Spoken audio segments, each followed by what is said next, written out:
அழியாமல் நிலை வாழ்வு பெறும் பொருட்டு அந்த மகனையே அளிக்கும் அளவுக்கு கடவுள் உலகின் மேல் அன்பு கூர்ந்தார்.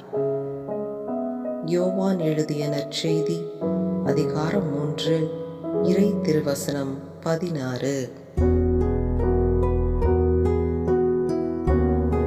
தம் ஒரே மகன் மீது நம்பிக்கை கொள்ளும் எவரும் அழியாமல் நிலை வாழ்வு பெறும் பொருட்டு அந்த மகனையே அளிக்கும் அளவுக்கு கடவுள் உலகின் மேல் அன்பு கூர்ந்தார். யோவான் எழுதிய நற்செய்தி அதிகாரம் 3 இறை திருவசனம் 16.